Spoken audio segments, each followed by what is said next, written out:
Here he is. There he is. What's going on? My man, you look more glorious on camera than fucking I ever could. Oh man, thanks so much. Thanks so much.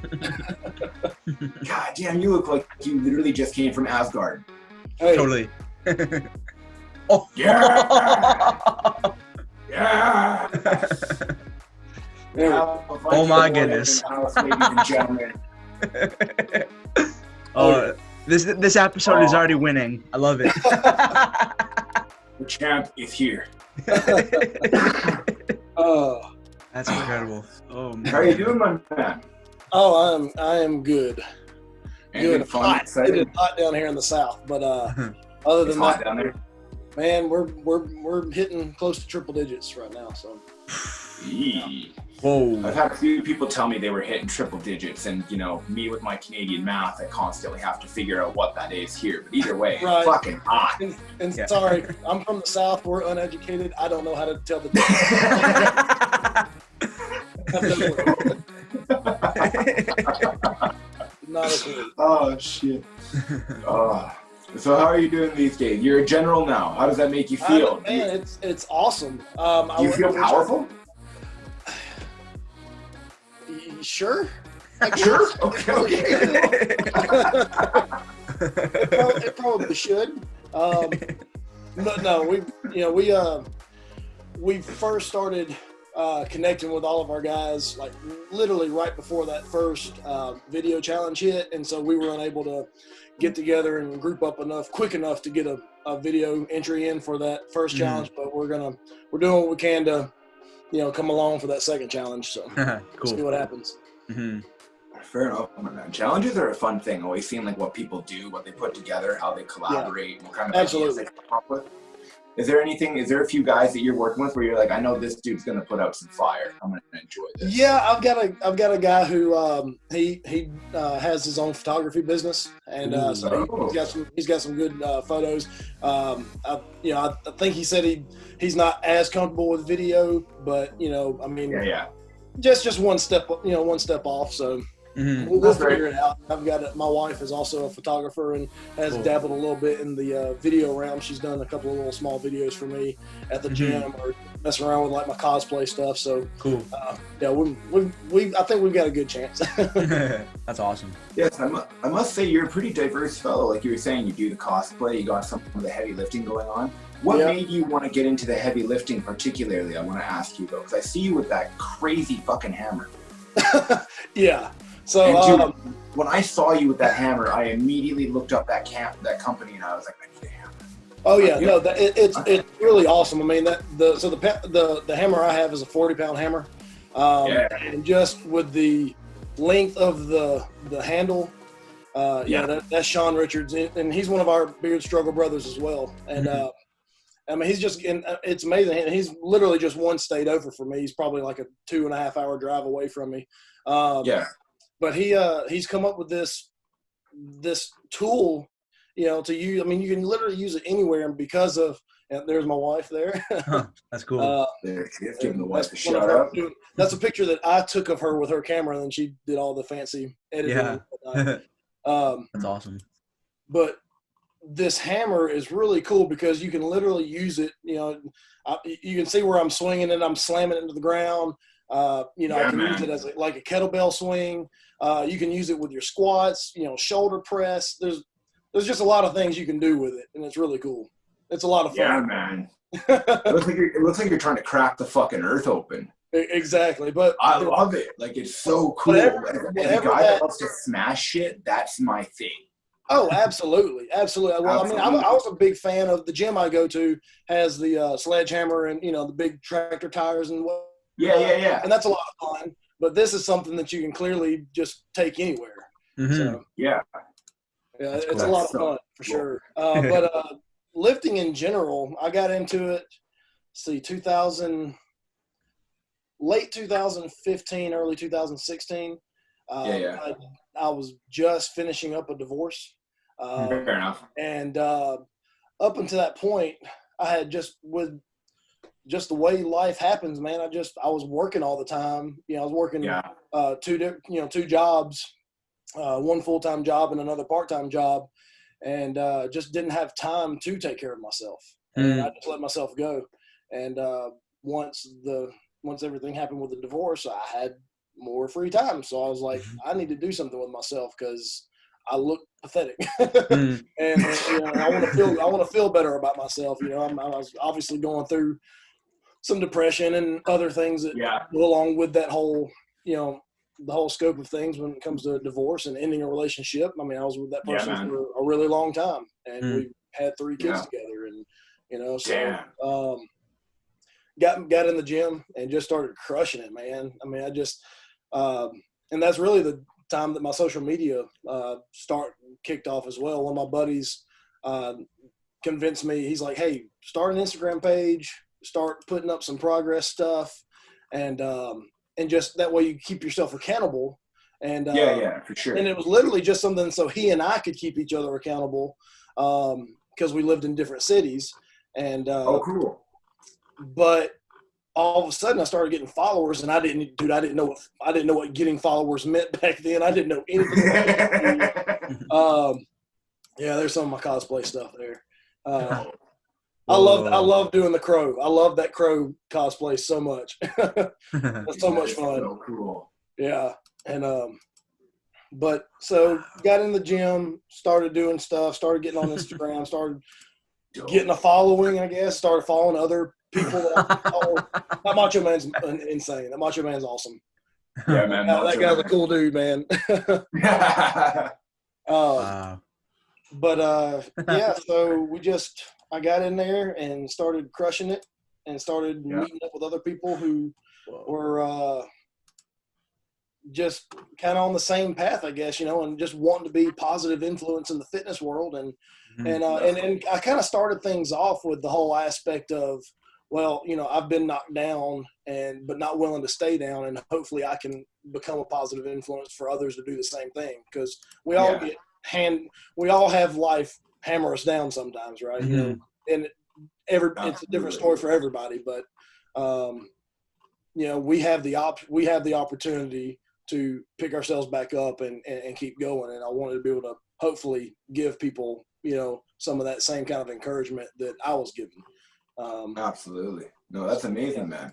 Yeah. That's super cool. It's been a fun ride since. I mean, you know, I'm like most of the guys that are coming aboard with the beard struggle, where start off with a very, very small, humble following. Yes. And, you know, I mean, some guys are like, wow, I've hit 200. And I'm like, man, I remember those days. Yeah. You know? And I remember when I hit 500, and I was like, oh man, I'm going to do like some kind of something. I don't know, like do some kind of giveaway or something to, you know, and I'm like, and like, it's funny because, you know, some of the people that we follow that have, you know, that are influencers, I mean, they've got 500,000 followers. So obviously I had, you know, just trying to understand, like, okay, for me, what constitutes what is my goal? What is the following that I'm hoping to achieve? And I kind of stayed on that for a while till I realized I had to step back. I realized, like, it's a little unhealthy to be focused that hard on, am I growing my followers? I mean, we all want to have an influence, right? But but you can't just solely be focused on the numbers. Totally. Absolutely. And the craziest thing that happened to me when The Rock released his Project Rock, you know, line through Under Armour. I'm a huge Rock fan. I jumped on when I saw that he was coming out with a product, and he even, there you go, one of the shirts there. You know, his whole goal in mind for that was to help push people to achieve greatness. And I was like, man, he's doing something that's for the people. I mean, you know, of course, he was known as the People's Champ back in his wrestling days. You know? And he's still holding on to that mentality. He's doing stuff for the people. I can get on board with that. Under Armour's a little on the expensive side, in my opinion. but if I'm going to buy into something, I want to buy into something I can believe in. And so I jumped on board with that. I bought, I think it was a shirt, the first pair of shoes that he came out with, and the first big duffel bag. And I use that as my travel bag, and I still to this day, I mean, I use it all the time. For the gym, when I travel, people are, got these fancy suitcases. Now I've got the Rocks, duffel bag. That's cool. But I just took a very random bathroom pic. There's a bunch of influencers I saw just doing these random airport bathroom selfies, and I was like, okay, I'll do it. Took a picture of me. I'm not even smiling or anything. It's like this random pic. And The Rock comments on it. Whoa. And I didn't know, I had passed out that night. I fell asleep. I had plans of, I just traveled to Orlando to hang out with some people that I'd gotten involved with through their gym and through their supplement company. And I was going to go out that night, but I was so tired from traveling. I ended up passing out while I was trying to figure out where we might all want to go. And I woke up in the middle of the night, early morning, and all of a sudden I had like 3,000 new followers. I was like, what just happened? Whoa. What? And I'm scrolling through it, and all of a sudden I saw his name with the blue check, and I'm like, commented on my post. Whoa. That was so legit. I mean, I was so freaking excited, but I was like, why are these people following me just because he commented? I don't understand. But and of course, no doubt that a heavy number of those people are probably bots, fake accounts, overseas people who have like 9 pictures and no comments.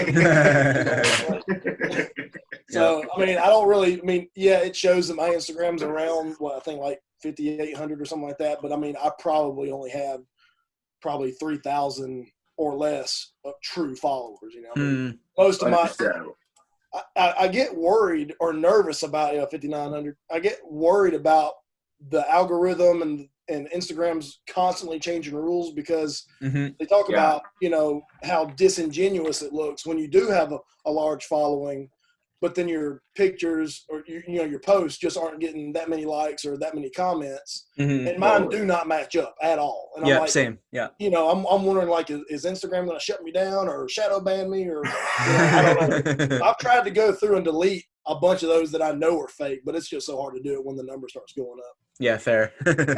I'm not going to dedicate hours and days, to doing that. So. Yeah, totally. That's hilarious. Yeah, it's true. You can't really get too caught up in the numbers, eh? Like I've had guys personally message me and they're like, I fucking lost 3 followers last night, bro. And they're genuinely like, they're hurt, man. Like their heart is broken. No. They've got some problems now. They got to go talk to a counselor about. It's 3 people that were probably sex bots. They probably weren't even real. No, exactly. Yeah, no, you can't. 3 followers. I mean, I guess if I had 50 followers and I lost 3, maybe I'd be a little hurt. But fair. No, it was cool. So when I got involved with the fitness stuff, I started following a couple of different guys that were involved with bodybuilding.com, some of their sponsored athletes. And a few of them were following back and actually involved, commenting on my stuff and, liking my posts. And I thought, man, that's really cool. Actually, people who have influence, paying attention, and ended up getting involved with their fitness challenges that they used to do. And, it literally, like, we built our own community through the bodybuilding.com fitness challenges. And so just grew tons of followers that way. We're all helping each other out. We're all encouraging each other. Whenever someone shows, hey, I've dropped this amount of weight, or hey, I've put on this much muscle, and, the before and the afters and all that. I mean, just helping each other out, encouraging each other. That helped things a lot with kind of the direction I was going. Because, I was gaining followers that were following those people. People that were following me started following them. So we're just all helping each other build. Kind of the same thing we're doing right here with the beard struggle, right? Totally. We're all, because there's tons of people that I didn't know were going to part of the beard struggle until I saw someone else comment on the post or something. I'm like, oh, okay, follow. So we just help each other build. But totally. Finally, bodybuilding.com at some point reached out to me and said, hey, we noticed that you've been doing all this. I actually at one point tried out for their spokesmodel search and made it to the semifinals, which was really cool. Very nice.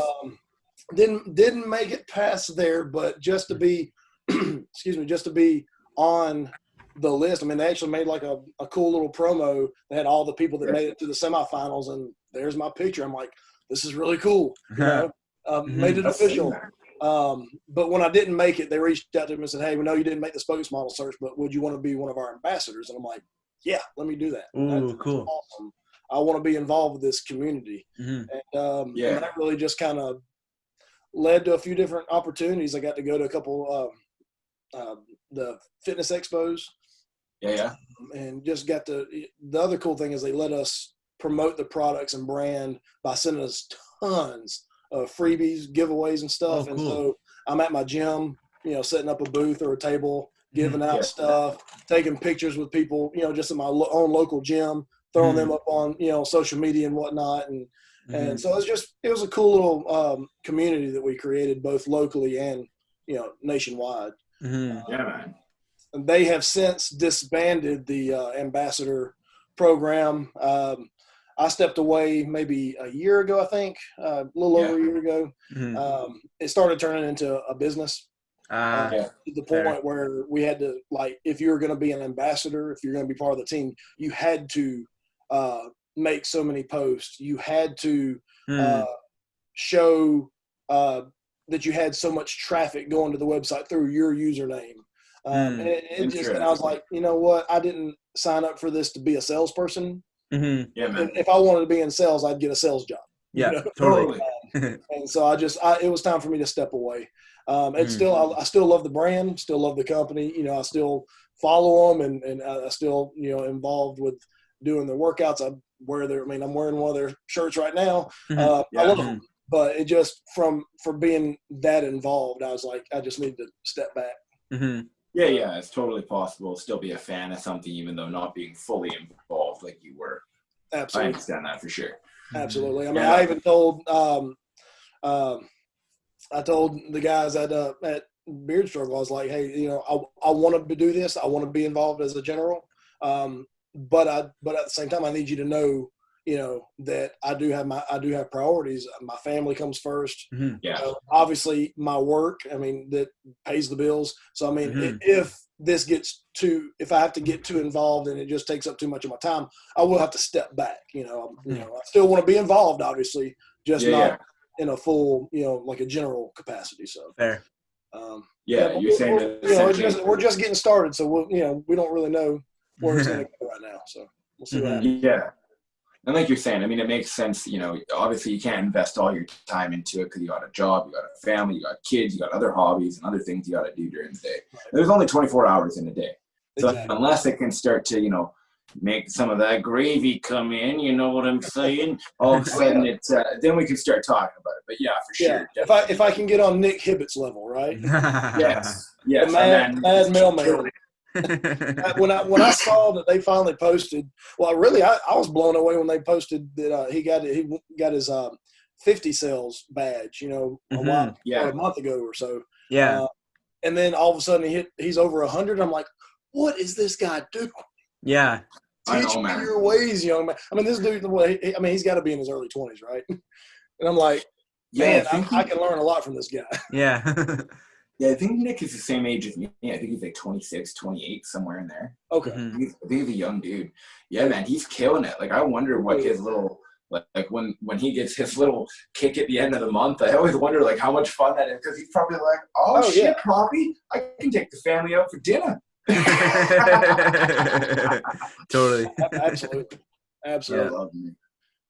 All right, so I know that, Scott, you're in the BC area, right? I am. I've lived here my entire days. Okay. And Jordan, you are near Toronto? Yeah, just outside, about 45 minutes or so. Okay. Well, my wife and I were supposed to be in Toronto in June last month. And until COVID hit, Yeah. So we got married on Leap Day this year. Oh, cool. And we've been together for about 4 years, and finally tied the knot, and we were like, where do we want to go? And I was like, well, we need to wait till, so where I work, my employer gives us, there's 2 times during the year where they actually have a factory-wide shutdown, so they can retool the plant, fix things and whatnot. And it comes up in one of those times is around 4th of July. This year, they were giving us extended amount of time off, unpaid. So we said, well, let's just wait until then to go on our honeymoon, since I'm going to already be off of work anyways. Totally. Yeah, absolutely. And so we booked everything, got everything paid for, got the Airbnb downtown Toronto. We'll take her to the there was a Van Gogh exhibit. This is a very exclusive, limited time only Van Gogh exhibit. She's a huge art buff, and and she loves Van Gogh. So we were going to go. I was taking her to that. Also going to go see Les Mis on Broadway. Broadway up there. Yeah, I think it was the Princess of Wales Theater. Yeah, I think so. And then so just a few different things. Of course, we were going to hit up the bluffs up there, the Scarborough Bluffs. Take a train ride out there to the country and probably do some cool photo shoots and stuff. Totally. And, and then COVID hit. And I'm like, Damn, I'm still waiting to hear back from Delta on whether they're going to refund me, give me credit, or what. They still haven't answered me. Yeah, it's uncomfortable what happened with COVID. You know, they've been saying up here in Canada that they won't reopen like how we kind of had life before, phase 4, as they like to call it. They won't get to phase 4 until they come out with a vaccine. And then the World Health Organization the other day came out and they're like, we're probably never going to get rid of this, so you might as well just live with it. So I'm like, so my parents and I were talking, and I'm like, does this mean like they're getting rid of football and hockey? Like these might be like the last athletes. Like I may never be able to give my fucking like I can't go out and hug people anymore when I see them. This is just a little bit of crazy times. Well, now down here in the South and Southeast, college football is huge. Like, I mean, that's that's a big thing down here. And, well, for anybody watching from the South, War Eagle. Man. Get that in there. But they're talking of like, what are we going to do? Some states are making their own decisions. Some conferences are making their own decisions. I know the Ivy League schools, they said there will be no fall or winter sports until January 1st at the earliest. Like, just do not plan on any sports whatsoever. And, I mean, that's a tough call to make, but honestly, I think it's the right call just because it's like, if we can, I mean, if we can just cut everything out, hopefully cut this thing down quicker, we can get back to our life sooner, right? Totally. You know, I mean, because it is hard to think that you could keep yourself protected when you've got, even if half capacity, you've got a stadium that fits, you know, normally fits 100,000, so you're seating 50,000. I mean, I don't know if I like those odds. So, but like some conferences are saying, well, we're going to play conference only games. We won't play anybody outside of our conference. And I'm like, well, why is your conference good enough to not have COVID? True. What makes y'all better than the other conferences? What's the difference? If you're still going to play eight games instead of 12, I really don't understand the difference. But, you know, to each their own. You got to figure it out. I just showed my wife, I've got a news report from Yahoo News that said that Florida just yesterday, they had, I think it was like 13,000 cases just yesterday. Whoa. And it's like that's the largest one-day rate increase or number that they're, you know, that they've had since everything's even happened. And you know, Florida's wilding out down there, man. Here's the reporting that it's like 55,000 cases, almost 60,000 cases a day coming out of the states as a total.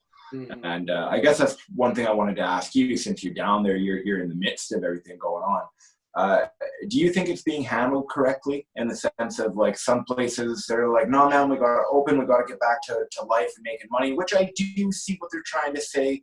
But at the same time, the other argument of like other people are going to get hurt or sick or damaged through this, and we do need to prevent that at all costs. Where do you feel like the happy medium is here? I don't know, because, you know, one thing that Lord, I don't know if I'm going to come get arrested for this or not saying this. I don't believe that our governor is handling it the best. Mm. She's trying to play Mr. Good Guy. She doesn't want to be Mr. Nice Guy. She doesn't want to be the bad guy. Yeah. And I was reading an article that really kind of made me go, you know what, that this is a good point, where it is kind of the government's job to be the bad guy sometimes. Yep. Mm-hmm. We need, it's just like a child. I mean, a child's not going to want to do something restrictive, but it's up to the parent to say, no, this needs to happen. You can't go out and do that.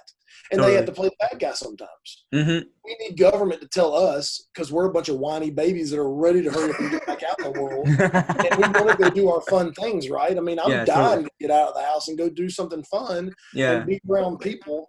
But we need the governor sometimes to say, no, you're not going to be able to go do this. And if you do, here are the consequences for doing so. Mm-hmm. The city that I live in, Montgomery, I'm in the state's capital. Our mayor has even said, even though our governor hasn't put certain restrictions on, I'm going to for our city. Mm-hmm. So, you are going to have to wear a mask out if you go out in public at all. Yeah. You're still going to have to follow the safety guidelines that have been put out there. And I can appreciate that. He understands that, hey, I know I might get some backlash for this, but I am sticking to what I truly believe in, and that this is the right way. So whether I get hated on it for it or not, I'm going to do what I feel like is right. Totally. And I think that's the right way to go. I mean, we're not all going to agree with the same method. We're just not. There's too many people, too many opinions. Right? Yeah, totally. Yeah, absolutely. But if you can make a conscious decision, where you stand firm and you believe this is the right way to see us progress, then I'm all for that. Mm-hmm.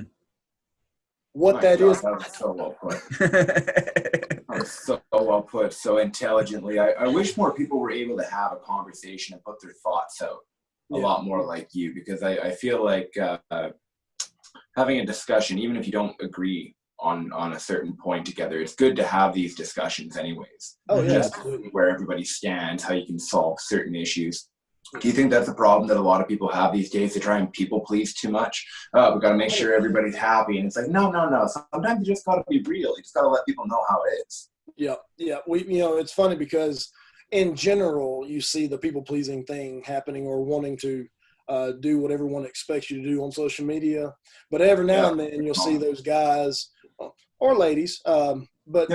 We see it a lot. We see it a lot on the beard struggle. These, because we're manly men, and we're going to say, what? Doesn't matter what people think. This is what I want to do. This is what I believe in. And there is cause for that. There is. I'm all about someone who's willing to stand for what they believe in. I don't think you should do it to the point of trying to, you're doing it to build yourself up so that people will look at you like, look at me, I'm standing for what I believe in, and building yourself up. I don't think that you should do it that way, but to be able to put your beliefs out there and to stick to your guns no matter what kind of backlash you may get, I mean, there's nothing wrong with that at all. Mm-hmm. Totally. No, I love it. Mm-hmm. Yeah, I wish more people were a little bit more like that. I think the world will be a little bit more fun, because I swear to God, I will get a hold of Dana White one day. And Dana White, we'll make that fight happen between me and that North Korean dictating bitch, Kim Jong-un. I will fight him one day. So Dana White, let's make this happen. He's got a lot of weight to cut, brother. That's all right. I'll go up. I'll fucking fill my pockets with pennies and shit like that. I'll just make myself happy. I'd wear a squat bar to the weigh-in. I'd just wear a squat bar. Walk up there. Hey. Speaking of Dana White and the UFC, what'd you think about last night? Man, that was an amazing card from top to bottom. I enjoyed the shit out of it. A lot of people, I've gotten messages, because I myself compete in amateur MMA if I ever get to go back to that, and a lot of guys were like, fuck, that main event was boring as shit. Like casual fans, people that don't compete. Right. That was a boring as shit main event. But for me, that really just proved like how good Kamaru Usman was. The fact that Jorge's been training with wrestling, national level wrestlers his whole life. He's a top level boxer, and then Kamaru just shut him down, held him down, punched the shit out of him, hit him with some big elbows. It was a lot of fun to watch him essentially just prove he was the better fighter. So that was fun to watch. And then the fight between Bros and Andrade, that was just fucking bonkers. The girls they always bring fire. Then you have Aldo getting his ass kicked by Jan at the end, and you're like, ref, for the love of God, stop this. Aldo's going to die. And, it was a fucking great card. I really enjoyed it. Oh, it was a bunch of monsters. And I got to say, Dana White, man, people gave him a lot of shit for trying to get UFC fights going and, COVID, and they were upset with him and all that. God bless that man for being alive during this time frame, because we all would have died of boredom without him. I would have beat up somebody in the goddamn grocery store parking lot just to see some blood after a bit. Well, I don't know if you saw, but on Dana White's Instagram, he posted a few days ago a picture. He's like, the stuff that I see outside of my window. Yeah, man. It was a picture of like these random guys with gloves on in the parking lot. It's like, man, like people are hungry for this stuff, man. Yeah, man.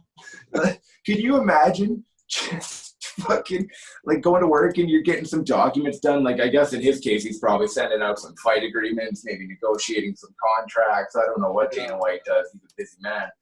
And you look out the window. I mean, I don't know how good that guy was hitting pads, but he was probably dog shit compared to what Dana White sees on a day-to-day basis. And he's like, this fucking guy really thinks for a second that this is going to be his way of getting in. Yeah, whatever. I know. It's like, wait a minute. You guys, y'all do understand that these guys do every now and then dress up, put on suits, have business meetings, right? They're not just they're not warriors 24/7. Yeah, and there's one thing that I really appreciate about MMA in general when I watch like that high level of guys go at it, is when, like a shitty decision happens or something happens where it may not have gone the right way, like between Max and Volkanovski last night. A lot of people felt that Max won that. I felt that Max won that, especially after he dropped him with that head kick. I really felt like Max took it and made a bit of a statement. But, Max Holloway is such a good example of a dude that takes shitty judging, which essentially is like shitty coworkers. Yep. And he's totally cool with it. He's like, whatever, they fucked me over. I'll be back. Yeah. I'll be back. Well, and he knows not to hold it against the guy he fought because it wasn't his decision. It was, yeah. And you see it all the time. One of the things that I love about MMA in general, of course, you have those exceptions to the rule, but in general, all the guys show tons of respect. Even like with, you see a lot of guys that are doing all the trash talking and they're trying to hype the fight coming up. They understand that's exactly what they're doing. They're just hyping the fight. They don't truly hate each other the way that, they're just building the fight up. They're building the suspense. They're building the action. Now, some guys may truly hate each other, and that's absolutely. There are some guys that for sure do. But at the end of the day, you see them, whether there's a knockout, a stop, some kind of stoppage, or if it went the distance, you always see them go give that hug, shake hands, build each other up. I love seeing when you see it go the distance and it's been a really, really good fight. Both of them are bloody and they grab each other's hands and lift them up with each other. Yeah, man. That's awesome. That's awesome. Yeah, man. I remember being involved in a few of the MMA fights, and it's a weird thing because like when you get in the ring with these guys, do you have any amateur or professional mixed martial arts experience? You look like a godly man that would just crush another human skull. Yes and no. Okay. I trained and I wrestled in school. And once I graduated, I was like, man, I've still got a little bit of that kind of competitive itch to me. I need something I want to do, and I didn't know what it was. And I saw UFC back, and so when I started watching it, it was in the early 2000s, and still, in my opinion, just because I'm old, in my opinion, the prime, the best time to be alive as a UFC fan was back when you had Tito Ortiz, you had Chuck Liddell, Randy Couture, the Wild West Hughes, Georges St. Pierre, Anderson Silva hadn't even quite come on the scene just yet. That was when I loved watching it back then. I still go back and watch some of the old fights. I love it. But I was like, man, I'd love to figure out a way to do that if that's even an option, And so I started looking into it. And down here, it's really not a thing.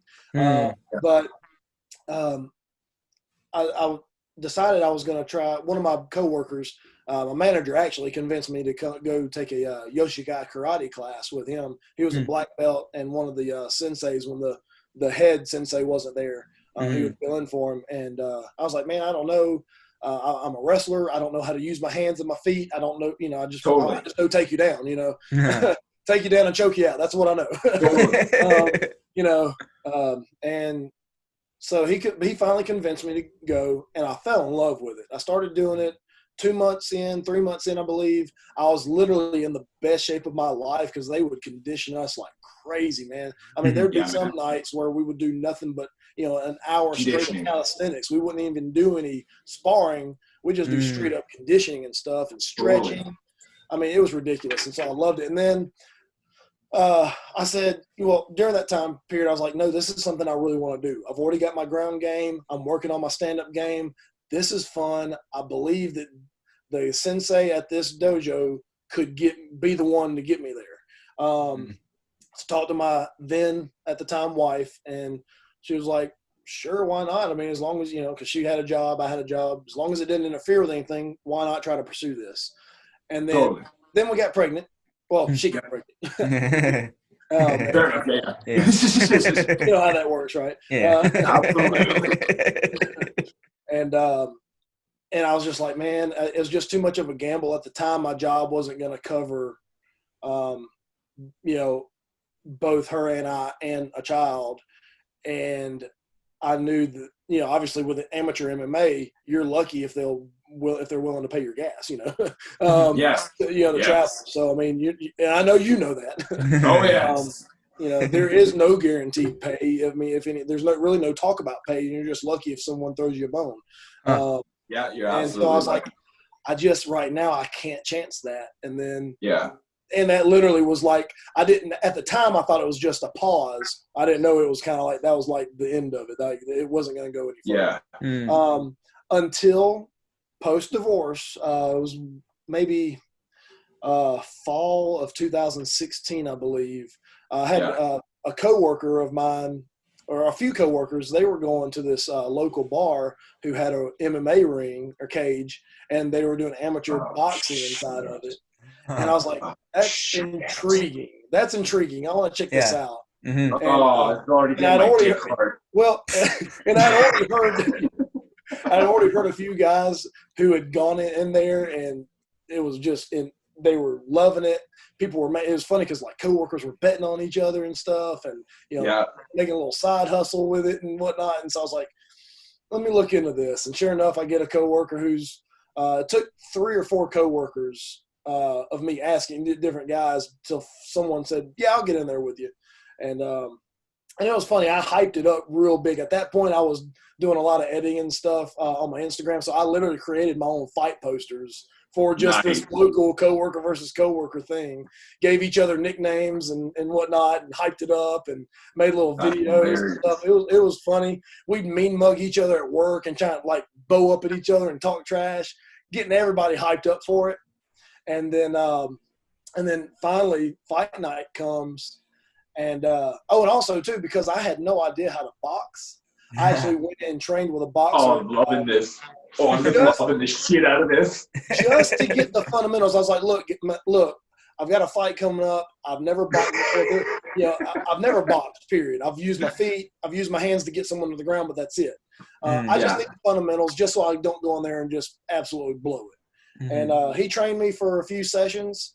And he was a friend of a friend, so he didn't charge me. And he actually was my corner man that night. He went and we did the whole shebang.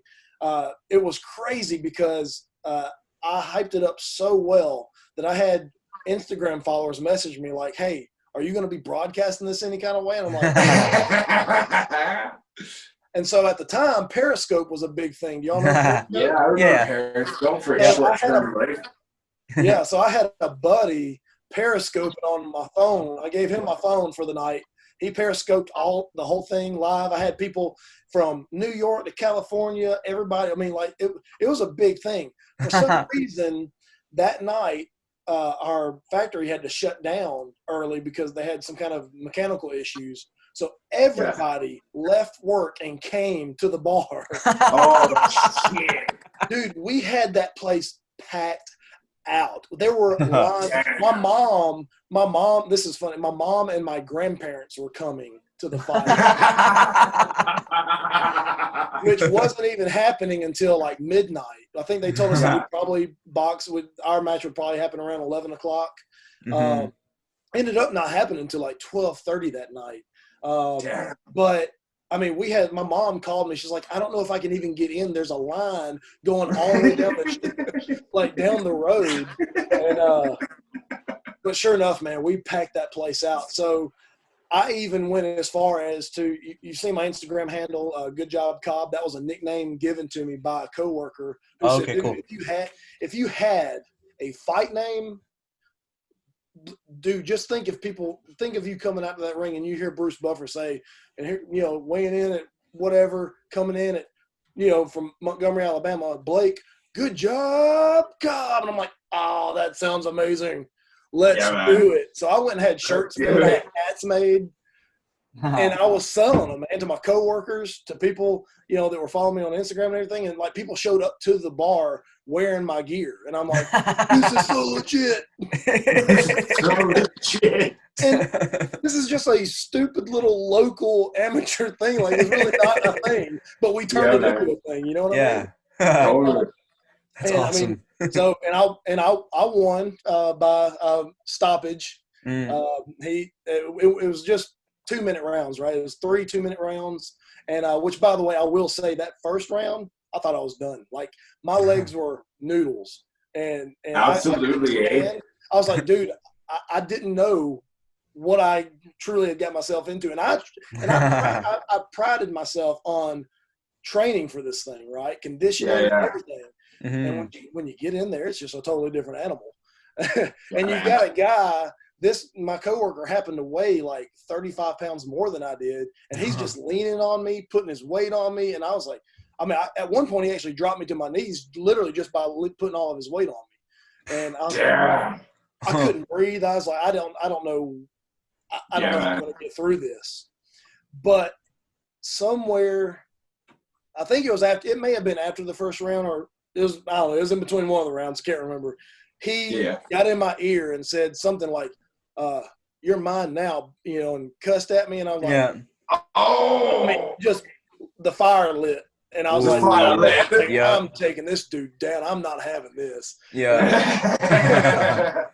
And he was swinging for the fences every single time. I mean, he was trying to knock me out, which I respect it. It didn't bother me. But he was wearing himself out. By the time we got to the third round, he had gassed himself.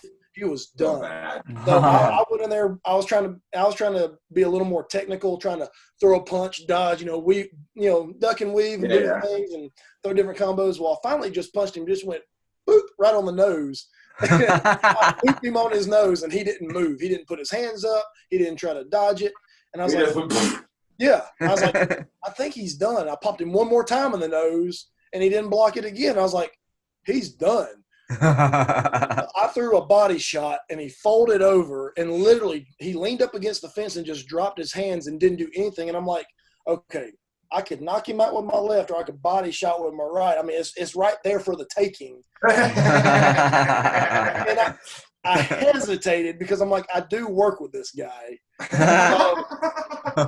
Instead of, I did not give in to my killer instinct and go for the knockout. I just went body shot because I knew I could stop him. And probably about 5 or 6 shots to the body and him not responding. But the referee jumped in there and stopped it, and the place went nuts. It was tons of fun. The guy, the owner happened to be the owner of the bar, was also the ring announcer, whatever. He came in there, raised my hand, and he came and pulled me, and he's like, dude, whatever you want at the bar, it's on the house. I don't care. Knock yourself out. I'm like, dude, I'm like gasping for it. I'm like, I need water. Don't care about drinking. Give me water. Oh, dude, that's so funny. He was like, anytime you want to come back. Anytime, because he just couldn't put the crowd, Yeah, totally. We had people show up that night. That was really cool. That's fucking awesome. That's amazing. That was a good story to hear. I love that because I remember when I got involved with fighting, Like I just wanted to compete, very much like yourself. I had that itch. I'm like, I gotta compete.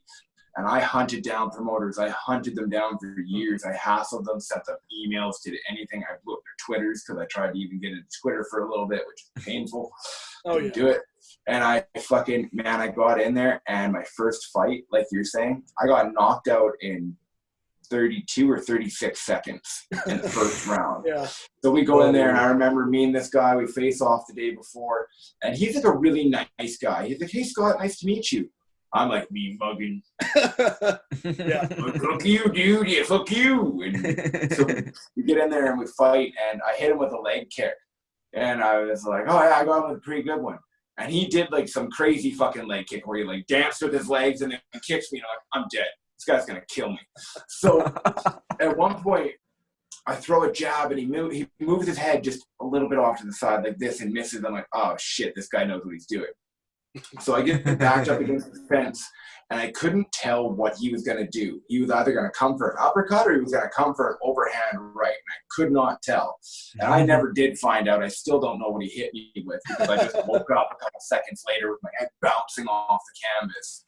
And, like, it's amazing, like what you're saying with the legs. Like, your legs just do shit on their own. Like, they're not there. It's like a completely different thing, and no matter how good your conditioning is, your legs, like Noodles is putting it mildly. Like, I don't even know what that feeling is. It's crazy. It's a weird feeling. Well, I knew I was in trouble. I realized I was in trouble halfway through the round when my face was already on fire from eating blows because I was so stiff. I went in there and just being a first timer. And I was locked up. I wasn't dodging. I wasn't blocking. I was just literally just eating shots left. Cage fight's a real thing. Absolutely. I was like, but I realized very quickly, I was like, I don't like this. I need to figure out how I can not get hit. Yeah. That's fucking cool, though, that you were able to make almost like your own little promotion out of you and a coworker going to war. No, it was awesome. One day I do want to get back to the GoodJobbCobb promotional gear. I've had a lot of people, and again, the name it was a nickname given to me by my coworker who said, he's like, everybody tried to convince me to go out party with them because I was working night shift at the time, and everybody goes out to the bars after shift is over with. But I never would because I've got a family. And that's just never been my style, anyways. I'm not a big bar club kind of guy. But they're all going out doing their thing, and they'd always ask me. But it kind of got into a thing where they'd kind of doing it in a friendly way. But they would tease me, joke with me, saying like, "Hey, we're going. I know you're going to come, right? You're going to come out and party with us." And I'm like, "Yeah, no, I'm not gonna do it." And they're like, "Yeah, we know you got to go do the family thing. You're always doing the good thing and doing the right thing." They always say, "Good job," whatever. My last name Cobb and job, it just kind of rhymes and went together, and so they're like, GoodJobbCobb. That's kind of a catchy name, and I was like, it kind of is, and let me run with it and see what happens, and ended up getting the thumbs up kind of became a thing. And they're like, trying to come up with that. I think it was is it the Fallout video game where the blonde-headed kid and the I think so. Yeah. I'm not a big gamer either. I just kind of remember some random stuff, and I was like, coming up with a logo kind of like that would be kind of cool. Put GoodJobbCobb on it with the guy with a thumbs up or whatever. And ended up finding someone who was able to create a logo for me, and did that. Found someone who could do the printing, and just kind of went from there. Started doing just like a kind of like a pre-sale promo on my Instagram saying, "Hey guys, this is what I'm wanting to do. Here's, this is the message behind the deal. If you want to get in and support me, let me know. Slide into those DMs and let me know what size we'll get it done." And so first round we just did something real basic, black shirts, red print with the logo, and came up with a Team Good Job. You're gonna be on Team Good Job, and so got those shirts made up, sold a bunch of them, and then I was like, it's time to do some more because people were saying, "Man, we like the comfort of these. Do you have any tanks?" And I'm like, I will. Give me a second, So I will. Give me a minute. Give me a minute, yeah. Ended up making some shirts and tanks and had different color options this time. And it was crazy. The amount of support I had was amazing. Unfortunately, just due to the cost that I had, because I was getting everything done here in the U.S., I wasn't really making any money. I was making a couple cents to a few dollars maybe, and just didn't have enough money to be able to put back into future inventories, and it just kind of died out. But it's something I certainly want to look at trying to revamp, I guess, and get that totally point. That's cool. You strike me as an incredibly smart individual. So I want to ask, with your business savvy, business mind there, would you ever even consider getting into the MMA promotion, boxing promotion, fight promotion game? I think you'd be a fantastic promoter with how well you speak and how well you are at just presenting your thoughts and ideas and your stories and things like that. Would you ever want to be something like that, like a Dana White? Would I want to? Absolutely. Yeah. Unfortunately, right now, like anything that I've wanted to do, because at one point I was looking at once kind of the Instagram thing kind of took off, and I got involved in the fitness thing. I started seeing like these, fitness models and people doing modeling and people getting, having companies reach out to them for collaborating with them with, their clothing line, or, you see a lot of watches and jewelry and stuff like that.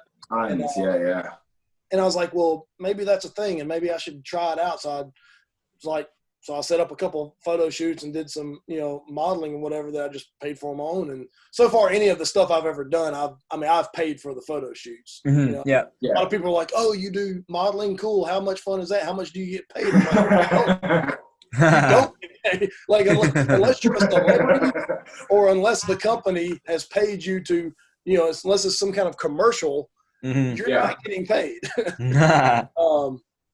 But I decided to do that, and I love it. I enjoy the heck out of it. But Montgomery, Alabama, is not the place for that. Like you have to be able to get outside. Right now, honestly, Atlanta, Georgia, which is about 3-hour drive, 2.5-hour drive from here, is probably the closest that I could get to doing something. And it's just, I'm tied down here in Montgomery with having joint custody of my kids, something I'm not willing to give up. I will not give up custody of my kids to pursue, something that is just me, Yeah, no, fair.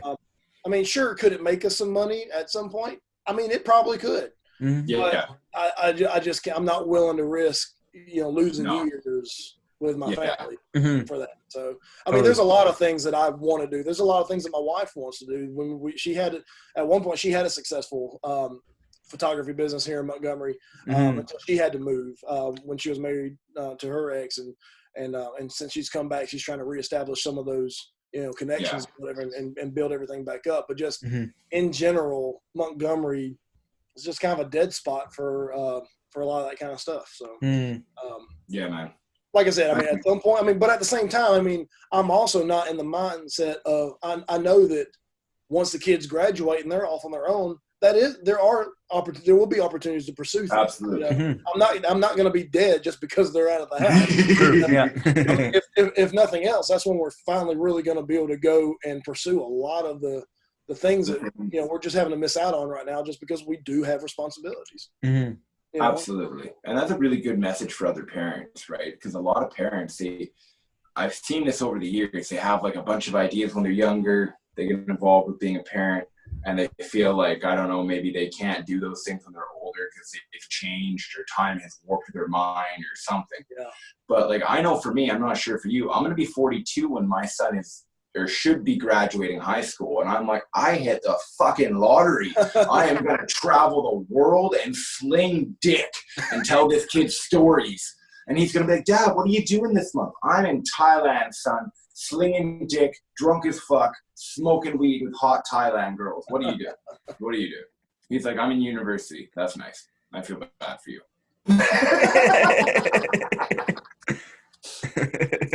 No, for sure. Yeah.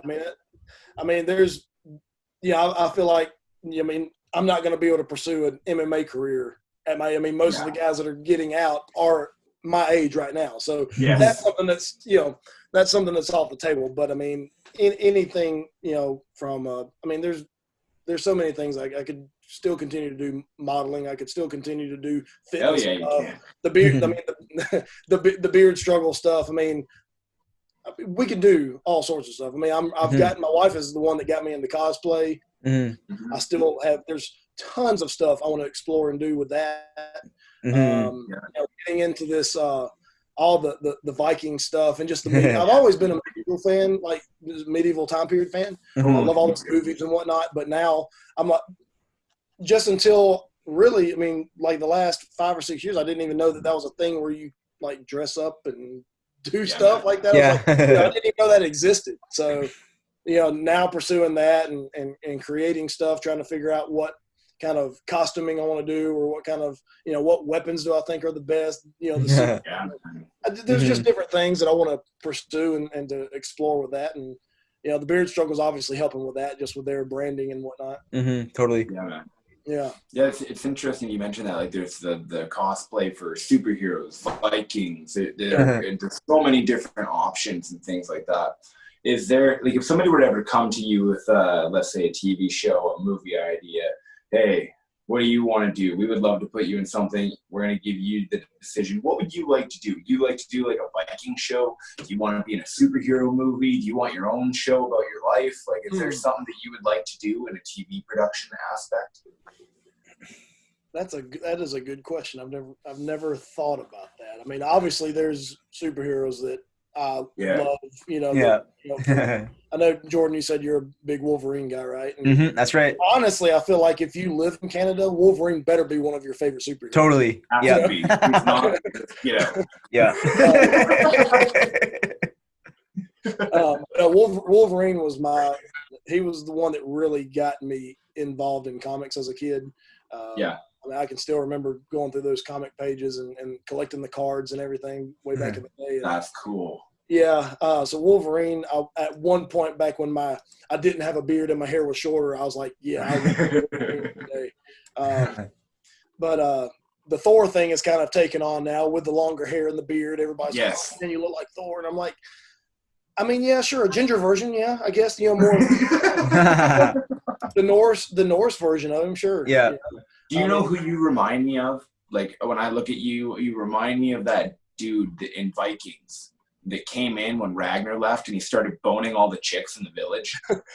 You remind me of that dude. Yeah, you remind me of that dude. You're all smooth talking with your words. And you're like, oh, I have stories for you, Queen. And then she's like, oh yeah, I don't want to take off my clothes, but I do. And you're like, well, then leave. And then she's like, but I don't want to. You're like, then fuck me. Well, unfortunately, I have not seen Vikings. You must, my friend. I know. Look, I have seen the first episode of the first season, and that's it. And it's not because I don't want to. It's not because I got burned out on it. I was just, I just hadn't really had any desire to watch it because I've been caught up in some of these other shows that Fair. I'm a huge fan of. The Last Kingdom, like that is my man. Like, yeah, man, cool. I love, and it's funny because me and my wife go back and forth. She absolutely she cannot stand Uhtred's voice and his accent. And she's always like, oh, I'm Uhtred, son of Uhtred. My son's name is Uhtred. She's always making fun of me and watching it. But no, I love that show. And if I could be in Uhtred's army, if I could be one of his guys, that'd be awesome. I'm also was watching. We've tried watching the Norseman, and that's pretty. That's a good one. But at some point, I'm going to get back on Vikings. However, right now she's getting me caught up on Game of Thrones because I've never seen Game of Thrones, and we are now 5 seasons in. Oh wow!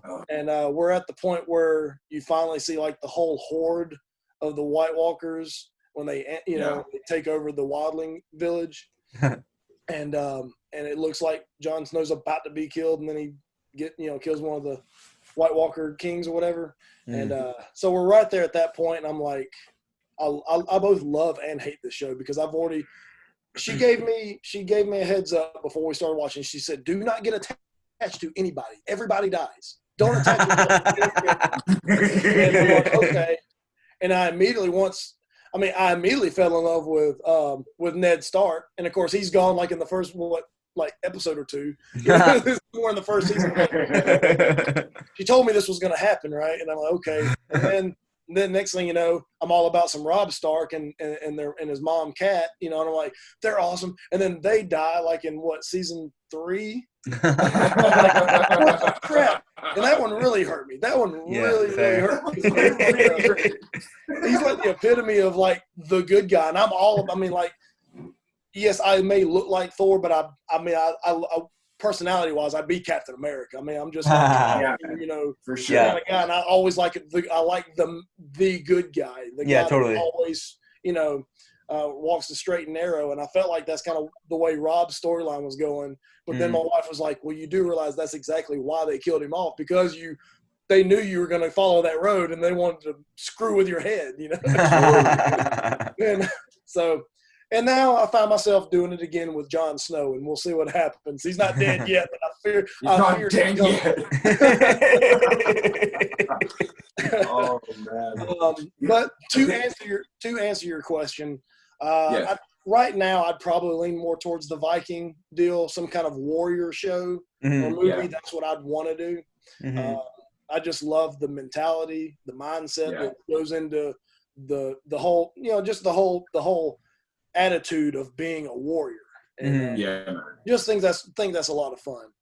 Totally. But yeah, I mean, you could pick a handful of superheroes, and I'm like, yeah, sign me up. I mean, absolutely. If it's a movie or a TV show that's going to be long running, I'm assuming I'm going to be getting paid well. Then I'd be willing to cut the hair, but I'm not cutting the hair for any other reason. I've been growing this out too long, and I love it too much. It's not going anywhere unless there's a handsome reward. Totally. That's why I think a Viking show, like you said, is probably the best option. I think that'd be the best thing. I think that you'd be hilarious on the Norsemen. Like, I think they need to get you on there. I love that show. I fucking love that show. It kills me, like, just how goofy it is. So many people, like, as much as I love Vikings and I love Norse mythology and just kind of like the whole aspect of it. Yeah. And it's funny because I'm like, that is so not a serious show. That is so it's not serious whatsoever. And we had a guest on here, I believe, mentioned to me that they're like, yeah, it's like it's not a serious show, but my wife, she can't quite seem to see the jokes in it. And I'm like, that was Pablo. Yeah, that's right. Yeah. I actually just watched that episode not too long ago, so yeah.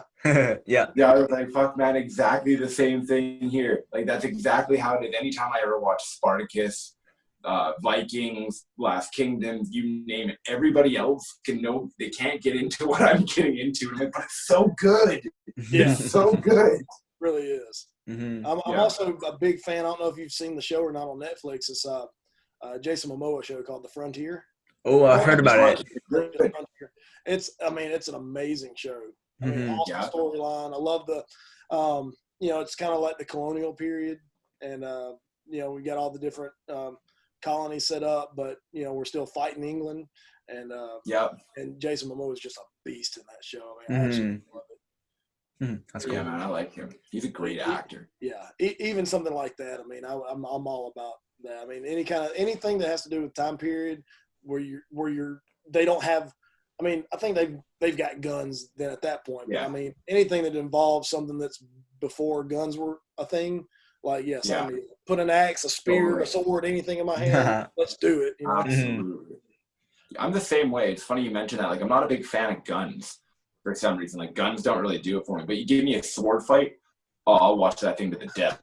You give me two dudes trying to whack each other with hammers or whatever, I'm down with that. That's cool. It's not a gun, I'm down. But it is an odd thing. Are you interested in that new movie that's supposed to be coming out with The Rock where he plays Black Adam? Yes, absolutely. Yes. It's The Rock, man. Yep. I know you're a huge Rock fan. I heard he's been training years for this particular role. Yeah. So I was curious if you were particularly excited for the movie, because I think this is the movie that he's been getting jacked for all these years. That's why he's put in so much work. Absolutely. Well, I remember specifically when when Hercules came out and he played that role. Yes. Yeah. And they put his training regimen in one of the fitness magazines, and I was like, let me get that. I want to see what he's done, and it's literally insane. Yeah, the amount of work that he puts in to get some of these, some of the physiques that he gets in some of these parts. Because some roles are going to require him to be a little more lean, some are going to require to be a little thicker. And I mean, he's gotten so. Even though he weighs less, he's gotten so much bigger. Yeah, totally. Than he was back in his wrestling days. You know? Yeah, he was a lot more. I mean, I'm not gonna say slender, but he just didn't have the definition that he had. Totally. He wasn't. He's got bulging muscles that are ridiculous. How big he is, and I mean, he literally they don't even have to worry about giving him any kind of padding or anything. Just put a freaking singlet on him. You know, the muscles are gonna protrude through. I mean, he doesn't need anything. Totally. Yeah. I mean, he's gonna rock that role. No pun intended. He's gonna do amazing. I know a lot of people. I haven't seen Shazam. I know a lot of people have kind of talked bad about it just because it doesn't fit the DC EU, the universe, but because it's kind of a little more gritty and dark, and it's a lot more humorous. Yeah. That particular movie. I still want to see it. It's on my list of things to get to eventually, but it looks hilarious, and I'm okay with if they bring in that humor, but then want to bring in a little darkness with Black Adam and kind of combine those at some point. I think that will make a good movie. I like that. That's cool. No, that's a good point. Yeah, no, I think it'll be fun. It'll be interesting to see The Rock play an actual superhero because everybody talks about, man, he's big enough to be one, and he's never been one ever before. This will be his first time doing it. So I think it'll be interesting to see. It is interesting to see. I can't wait to see it because he's been putting in so much work into the role. And, there was all that stuff with Fast and the Furious that happened with Vin Diesel and whatnot. It turned into kind of like a high school drama thing, which was really, really funny how that all worked out. I'm not a big Fast and Furious fan. I like the first four. Yeah. They get a little too crazy. Yeah, all of a sudden it's like, wait, is Michael Bay making these movies now? Like, did you hear that they're thinking about putting the next Fast and the Furious? Like, it somehow leads them to space. Like, they end up off the planet. It would not surprise me. I was sitting there and I'm like, can you imagine the first one where Vin Diesel's in his backyard with that round charcoal barbecue that he's wearing a white wife beater and he's just flipping burgers? Fucking 12 movies later, he's flying around the earth. Right. No, I mean, it makes no sense. Yeah. It blows my mind. I mean, it started off, and I love the humble beginning that, I mean, it's literally just like their own little, street gang, neighborhood gang, whatever. Totally. Guys that ride together. And I mean, and sure, and there's some stuff with dealing with cops and whatnot and breaking some, breaking some traffic laws. But now we're going into like international espionage. It's like, wait a minute, what? We're going into the Secret Services coming in, and we're coming into goddamn Vin Diesel and fucking Paul White drag a fucking bank vault down the road by chains on cars and smash buildings. And this doesn't make the news. Yeah. Yeah, the Fast and the Furious movies did get a little bit ridiculous, and it's kind of interesting to see the difference. Like, it kind of seems like that's all Vin Diesel does, and The Rock is a lot more multifaceted. He has totally. He does commercials. He does everything. Get off of that. Nobody wants to see that trash. That doesn't even make any sense. There is no way that Toretto and whoever John Cena is going to be playing could possibly be brothers. There's no way. No. Like, I get the feeling that Vin Diesel is like, I have a feeling he's like coked up and fucking dudes in his spare time. Like, that's just the kind of dude that's the vibe I get from him. He's like all creepy. Like, it wouldn't surprise me if he's like a modern day Dracula. Yeah, he's joined. It says here he's joined the proceedings as Dom Toretto's brother. Yeah, that's just not. Who did? Who the fuck? John Cena. God. No. Yeah. Yeah. It's like, okay, we lost one former wrestler. Let's bring in another one. Like, totally. It's just not. Why? That's not the right move. Yeah. Oh God, Jordan, this is the biggest facepalm I've ever had on the podcast.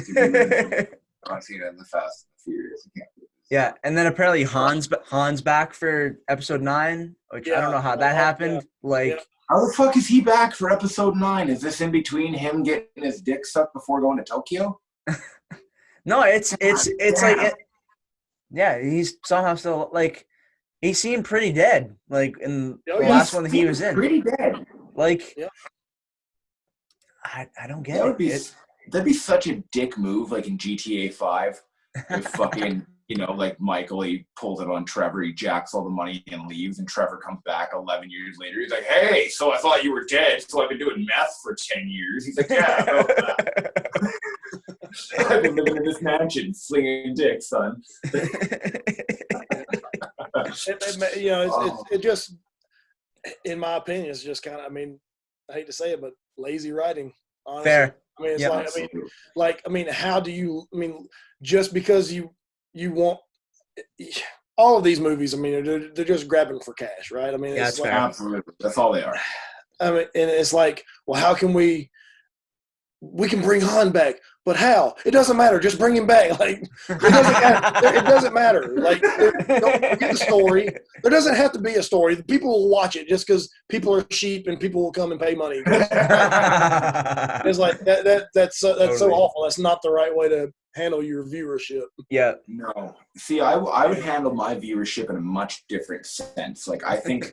Like when we were talking about MMA promotions earlier, I was talking to Jordan a few days ago, and like with the podcast, I would like to actually take the name Moose Bros and one day make like a Moose FC, like a Moose Fighting Championship. Okay. And next thing you know, it's like my own MMA promotion. Yeah. But I don't really want it to be like amateur kids fighting each other, and I don't really even want it to be professional guys fighting each other.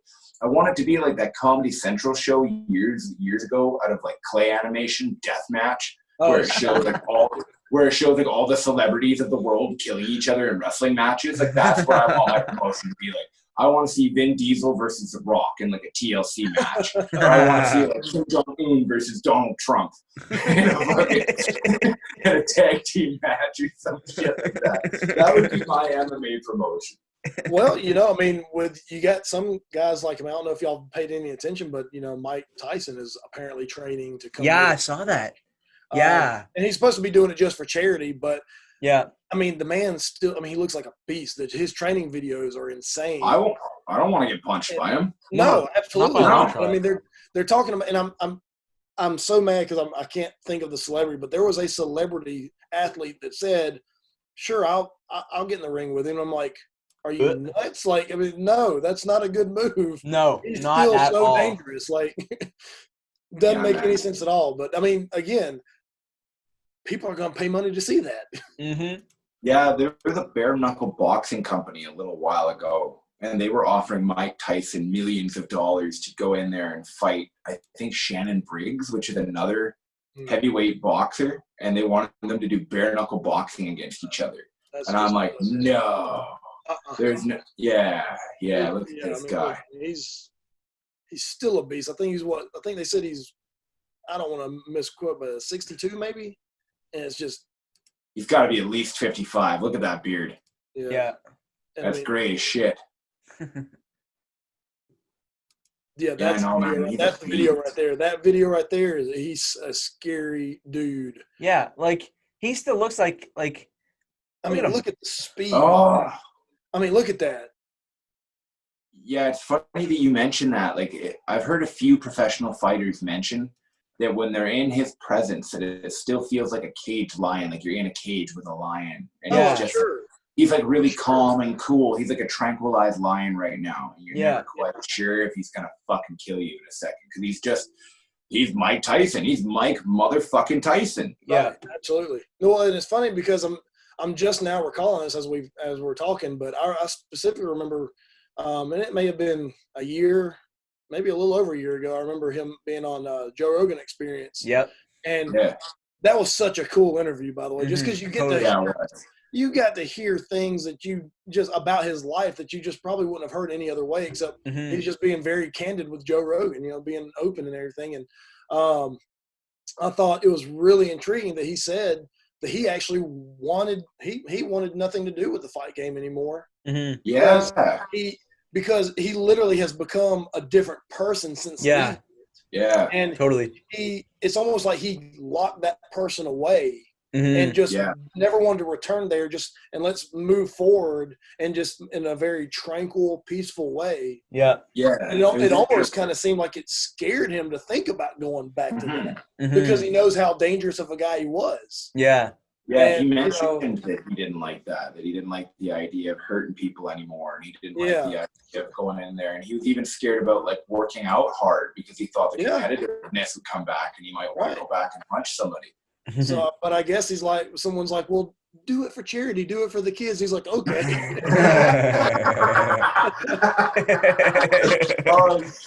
Mike, we think about the children.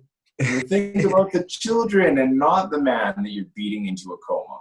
Exactly. Yeah. Oh man. Do you have a favorite fighter that you watch? Is there a favorite guy that when he fights, you're like, I gotta watch this guy fight? Like whether he's a personal favorite or whether everybody's just really interested in it. Is there one guy that stands out to you? There's not as much anymore. Since they've gone to the new platform with ESPN and everything, I haven't been as it's weird to me. It's weird. It's a bit weird. And I haven't been as involved with watching it as I used to and keeping up. I used to keep up with it like nonstop. I mean, I was watching all of the what I absolutely loved the most was on YouTube. Dana White would post his scrum videos of like after the official conference was over. Those were my favorite. And he would just be candid with like a handful of the press, and he would drop F-bombs, and he wouldn't have to be politically correct. He'd say what he want to. Yeah. And I mean, you got to see the real deal behind the scenes when he did that, right? Yeah, that's cool. But since then, it's just I don't know. It has a different. It just has a different feel to it, and I can't really say of the guys that are more relevant nowadays. John Jones was that guy. Yeah. John Jones was that guy for me when he was coming up and he was making his run for that title for the first time. I was like, this guy is an animal. He's unbelievable. I can totally get behind him. He's a family man. And then when he got that title, he just lost his mind. I love John. He's not the same guy anymore. You know, I mean, I know that celebrityism does things to a person. I know that money does stuff to people, but man, he fell off and fell off hard. Yeah, he did. Like you were saying when he was coming up, like when he beat up Stephen Bonner, he beat up Ryan Bader, and then he took the title from Shogun. Everybody was like, this guy is fucking unstoppable. He just has that one stupid disqualification loss on his record from the Matt Hamill fight, which everybody knows that essentially he could have killed Matt Hamill at any time in that fight. Yeah, absolutely. And, absolutely. So, I mean, essentially we're dealing with a completely undefeated fighter that at one point just like completely flipped from being this, I love God, I'm so grateful to running into pregnant women and breaking their arms and shooting off rounds in parking lots and, getting drunk. As soon as he won the title, Dana White bought him a brand new Bentley, and what does he go do? He goes and wrecks it with females in the car that he's hanging out with that are not his wife. It's like that just doesn't look good. Yeah. That just I always wondered how his wife stood behind him for that. That was a tough one to swallow. Like, I don't know how John Jones' wife was able to get past that, but if you're listening, man, you are a good woman. My God. Yeah. But to answer your question, someone that I would watch everything that they did, my man was Chuck the Iceman Liddell. That was my guy. Yeah. I loved watching that wild man fight, man. I loved because it didn't seem like he should be as good as he is because he's like the only guy going in there with some kind of weird beer gut, he's totally ripped, except he's got this huge beer gut on him, and he fights with his hands out like this, not blocking, but he's just and he sticks his head out at you like, come hit me, and as soon as you mess up, he knocks you out every single time. I loved it. I don't mean this in a disrespectful way, but Chuck Liddell was almost goofy in the way he held his hands. Oh, yeah. Right? They were very wide and very different than a normal guy would ever hold them. Mm-hmm. Definitely not conventional. Definitely not a conventional style. But he had that overhand right there, or he'd come over the top with it almost. Yeah. And it was, it's just a beautiful thing when he landed it. You're going night-night. I loved particularly his knockout of Alistair Overeem, just because you got to see what Alistair Overeem turned into later on. And you were like, God damn, steroids sure are a thing. I'm like, fucking my God. Yeah. But I Chuck Liddell, and then also I'm still, even though he's not fighting, I still loved Forrest Griffin. Griffin. Yeah, man. Yeah, man. Again, someone else that really didn't fit that fighter mold. You know, he had hair on his chest, like you. You know, he didn't care what he looked like. He's just going to go in there and handle business. You know. Yeah, he didn't try to pretty himself up for promotional stuff. One thing I really appreciated about Forrest Griffin, one thing that most people know about him later on, definitely near the end of his career, was he didn't have the greatest jaw. Like, he couldn't take the best punch. He wasn't the best. So the fact that that guy was actually able to use his intelligence to get to the title, and he only had it for a very short period of time, and then lost it to, I believe it was Rashad. It was. I believe so. He beat Rampage for it, which I was shocked by. And, but then I think it was Rashad that he lost it to. Yeah, I think it was Rashad that he lost it to, but I couldn't remember because I know Rashad won the title off of Chuck. So I don't quite remember how that transaction took place, of how the belt ended up on Rashad. But it was very interesting for Forrest, just his case, seeing him actually get to the title. Because, I mean, the man was not known as being able to take a great punch, and the light heavyweight division has some absolutely thunderous punchers in there. Oh, yeah. Those are some big boys. Well, still to this day, that Ultimate Fighter finale with him and Stephan Bonnar goes down as one of the top fights. Just the tenacity that they had, they didn't want to give up. They were not going to be, neither one of them were going to be denied. And they had a bloody war that went all the way to the end. I mean, either one of those guys could have been knocked out at any point in that fight. And that's an interesting thing about fighting, isn't it? The thing that you can get knocked out at any point. You got like a back and forth going, and it's just that one punch lands the right way and the dude goes out. And then there's some fights like Clay Guida and Diego Sanchez, where in the first round, those dudes are just throwing pots and pans at each other, trying to kill each other. And nobody goes down. Nobody even budges. For sure. Yeah, man. I love MMA. It's a fantastic sport. So I'm hoping that one day I get back in there. It would be nice to see you get in there. I'm all excited after hearing your boxing story and whatnot. I think maybe we should get you in there with Mike Tyson. We'll make sure Mike Tyson has 30-ounce gloves. I don't know. Whatever amount of money that they'd be willing to pay would go all 100% to trying to get me off of life support. That's just not a thing. Yeah. Especially if I want to pursue modeling. I mean, dude, you can imagine what he's going to do to my face. Fair enough. I don't want to do that to you. That was mighty rude on my part. God damn it. Well, man, I got one more question for you before I either let you go, or if there's anything that you want to talk about, let me know. We can go on as long as you like. Yeah. I was curious, what is your goal with your Instagram, the beard struggle, just overall everything together? Like, where do you want to end up in a couple of years? Once the kids have graduated, do you want to end up in movies? Do you want to end up being a public figure of some kind where you get to just be yourself and earn a living? Yeah, I mean, I definitely would like to be able to use my platform to, just, again, like I mentioned earlier, just be a positive influence. Just in general, I mean, I haven't really thought about, is there a specific, I guess, genre or certain industry to specifically be in. But if I could just, be able to talk, to the masses and be able to just provide that type of influence for others. I mean, for sure, want to do that.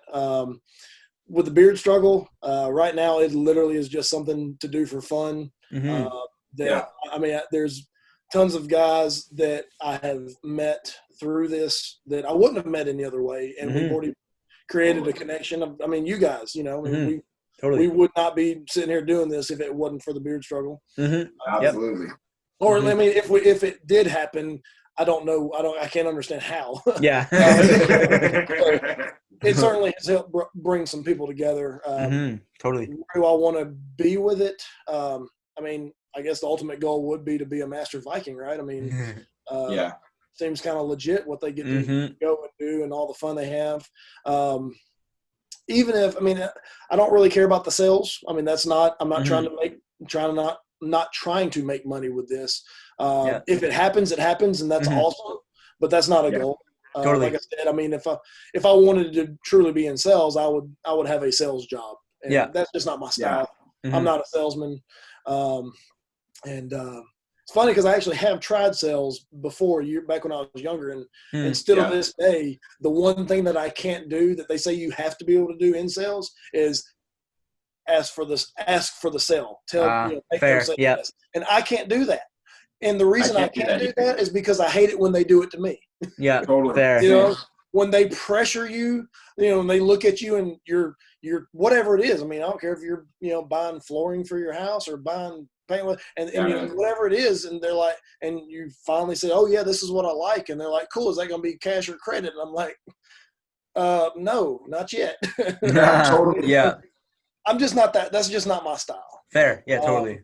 Now, if I can provide a product like the Beard Struggle and my influence of just being me causes someone to want to go check it out and buy it, then that's cool. That's good with me. That's how I like to do it. That's the same way that I do it. I don't try and force nothing down anybody's throat. Because I feel like, why do you want to sell somebody? Like, just let them know that you enjoy using it. Yeah. Right? I mean, that's how I was sold on it. I mean, that's exactly how I started following Thor. And which, by the way, have y'all done that interview yet? Or it just went live today on YouTube, so it's viewable now. That's something I'll be checking out later. Sure. I'm sure you'll laugh your ass off at the end. Oh, I'm sure that guy. But I was following him before I really knew about the Beard Struggle, and I found him just because I had that weird discovery page on Instagram, and it just throws out things at you that you might like based on your other searches and whatnot. Yeah. He happened to be on there, and I was like, he's kind of cool looking. Let me check him out. And, I liked his style of, his pictures and everything. So, and then that's when I found out about the Beard Struggle and started following a couple of the other guys that he was involved with. And I think Pavel was the next guy. And, cool. Yeah, Pavel. I like Pavel. He's cool. I like Pavel too. But all those guys, and I just started following them one after the other. And then next thing you know, I was like, in my mind, I remember thinking like, man, it'd be cool to do some of this stuff, like that trip to Iceland they did. And totally. The pictures and everything. Yep. And then next thing you know, all of a sudden it's being promoted as in like, hey, do you want to be an ambassador? I'm like, heck yeah. Yeah. Totally. Yes, absolutely. For sure. And the funny thing is, I'm a general, and I've had some guys reach out to me that are in my group or just followers are like, oh, so you must be really involved and like you must have worked your way up in the company. And I'm like, dude, literally as of to date, I have 4 sales. Fair. Yeah. 3 of those are myself. Nice. No, it's not, but it is what it is. Now I will say, but that, you know what? I am so proud of that one sale. It's a guy that's been following me for a while, and he just reached out to me and said, "Hey, during this quarantine, I have the opportunity to grow my beard out, and I know you care about your beard a lot. So what should I do?" And I was like, that just made me so freaking happy, man. I was like, wanted to know, he's like, he genuinely wanted to know what was my process, what did I like, what did I think, and so I just kind of gave him a few of the basic steps, and we had a full on like 3 or 4 day conversation, but before leading up to that sale and he bought, all he did was just buy 1 bottle of oil. That's it. Yep. But he bought something, and who's to say that he won't be a return customer? So totally. Yeah. No, that's one thing. So when I think about that one sale, when I see Nick Hibbets and his over 100. Yeah, man. It's crazy. I think I'm at like 9, almost 10. Like I'm on my last one before I get my badge, and I'm itching. Oh yeah, right. But I'm like you said, I'm really proud because I don't shove it down people's throat. I don't sell like that. It's just not how I do business. So when somebody genuinely messages me, hey, I want to try this, like you said, hey, I have the time over my quarantine to grow a beard, or hey, I'm newly divorced, I'm trying to find myself again. Like I've had all kinds of messages thrown my way. And it is really nice just to help them out. They find something they like, and like that feeling is just so good. Oh yeah. So yeah, totally. I hear what you're saying. Absolutely. Yeah, no, and I love the Beard Ambassador group. I love working with Jordan. I love working with you. Yeah, I was shitting my pants when we were talking to Thor. Holy God. I bet. I was shitting my pants. There's times in that interview where he's talking, and I'm, oh my God, I'm talking to Thor. Yeah. I don't even know what to talk about. I'm just talking to Thor. Holy shit. Yeah. Obviously, I haven't seen that episode yet. I will check it out soon, but I just need you to go ahead and tell me this information. So, okay. I just got it. So, you know, when he's doing his Instagram stories and he's being the Viking Thor, he's, oh, yes, oh, what is this? And, oh, I love it. Yes, totally. But then all of a sudden you hear him talking in just his regular everyday voice. He's like, hey, guys, I have no idea what a Viking is or what. I don't know. Totally. Like, yep. You know, he's like, guys, I'm not a Viking. I just look like one, so they asked me to be one. And I'm like, this doesn't compute with me because all I know is that you are a Viking. Like, totally. I remember one of his, I think it was an Instagram story, and he was like, he said that he had a follower reach out to him and ask him about if they could if he could write their name in the Nordic runes and stuff, and they were like, he was like, I don't know what the hell this is. I don't know what that means. Yeah. Totally. Yeah. He's like, guys, I just look like a Viking. I'm not actually a Viking. That's funny. Which I'm like, also, if you pay attention to his Instagram stories, you know he's not a Viking because he's wearing freaking socks and Crocs, man. Yep. Like every time he's at the barbecue grill, he's got his Crocs on. It just kills me because he's got these thick wool socks on with his Crocs. Fucking legend. Yeah. I'm like, hey, but you know what though? He owns it, and that's totally that's what makes him awesome. Yeah, man. He's a 100% genuine human being, and he's a lot of fun to talk to. He's just a fun guy to interact with. Yeah. One thing I want to ask you before we let you go here, my friend, is what is the weirdest thing that you've been sent? I got to know, because everybody I asked Thor this, I asked Phil, I asked Mitch, I asked everybody this question. I got to know. What is the weirdest thing you've had sent to you since you've kind of joined the beard struggle, or even just in general, like the internet world, and you've been doing your ambassadorships and stuff? What's the weirdest thing somebody has sent you? Dude, I'll answer this, but you're gonna have to go to find another final question because this is not going to be that epic question that I've, before I got married, when I was in between, I'm saying to my wife, in between when I was just the single guy, I had women sliding in my DMs left and right. Like, it was crazy. It was, and sure, I flirted back with some of them and whatnot, but I mean, but a lot of it was unwanted. I promise you. Fair. And of course, even had some dude slide in as well, and I'm just like, nope, no, we're not playing that game. But I can't really say. I mean, I've had a dick pic. Or two. I think we all have. Not me, Jordan. Not me. But not anytime recent. This was further back, man. I mean, this was like back when I kind of first started getting involved in creating, and started my growing my following on Instagram. So it's been a while since I've had anything weird. I will say this: the amazing thing is that getting married has totally killed off anything. Like at least they understand, right? Yeah. At least they're respectful. I mean, there might be, I might get those response, like the thumbs up or the heart or whatever for your Instagram stories that you get, those kinds of things. But it doesn't go beyond that, and so I have, and which I mean I appreciate. Totally. Sometimes I wonder, okay, are you trying to start something, But I mean, no. Before, I mean, I was getting I'd have some random, person send like it'd be one message and it'd be 20 heart eyes emojis, and it's like, nah. Damn. What do you want me to say to that? Like, Yeah. So I honestly haven't had anything weird. I hate to say it, but I mean, dick pics about as far as it goes. Like, yeah, I've gotten a few awkward phone calls in the middle of the night that I'm like, oh, it must be something serious, and I answer without meaning to, and I'm like, hey, bro, what do you need? And it's just, and I'm like, oh god, this is so off, and then you don't go back to sleep and you're scarred. But yeah, no, it's fair, man. There's been all kinds of weird things.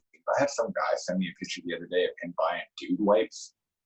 Like, I don't know who this guy is. I've never talked to him before. We've never had a conversation.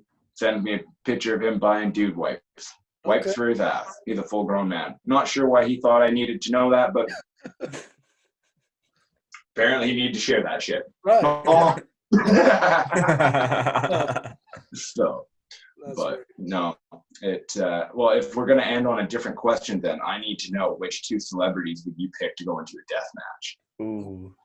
Haha. Ooh, man, there's so many people. Keep in mind, they may not actually die, and this is just clay animation. Per se. Yeah, we're gonna make it. We got to make it interesting if it's gonna be clay animation then. Man, I don't know. I'm a likable, loving guy. There's not a lot of people I know you are. that I absolutely hate out there that I can't think of who I'd want to have the crap beat out of. You know what? Let's go Kanye West for one. Just because I don't know. I see him. I think he could handle himself, with the right kind of training. I think he could get in there and actually handle himself. And he's going to promote the crap out of it. Totally. Oh, shit. All right. And then who do I want to go in there with? Kanye. Who'd be on the other side of Kanye? Who's the other dude looking at him from across the cage? Is it okay to go with a female option? I don't Absolutely. Absolutely. You know what? I'll tell you what.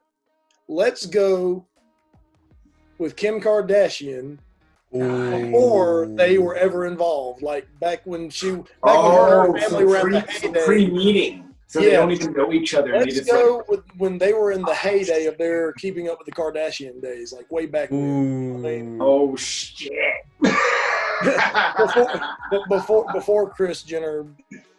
Or before what? Not Kris Jenner, but what's Caitlyn. Caitlyn Jenner. Yeah, before Caitlyn Jenner became Caitlyn Jenner. Before then. Yeah. So yeah, let's go with Kim. Let's get her claws out against Kanye. Yeah. Honestly, at this point, I don't think she would be opposed to it because, like, from what I've heard, they're like not interacting well, like being in lockdown together. Yeah. Well, it seems. I mean, if I had to guess, I would assume that they have different. At least when it comes to presidential issues, I think they might be on opposite sides of the fence. Totally. Yeah, they might be. Yeah. I mean, I know he's obviously made his stance known. I would assume that she's on the other side. Yeah. I would just assume. No, I think you're probably right. I do find it pretty funny that he went to the White House and he's like, I want to make my own dictionary. And Trump was like, cool, yeah, whatever, you like me, right? Then there's Kim Kardashian who goes to the White House and she's like, can you help get this guy who's been wrongfully accused and been put in jail 20 years? Can we please get him out? Like, this is really unnecessary. He's like, sure, why not? Like, she's doing good things. Yeah. And he's like, I need a dictionary with my own words. Yep. Yeah. I gotta say, for my death match, I would probably pick Betty White versus Robin Williams.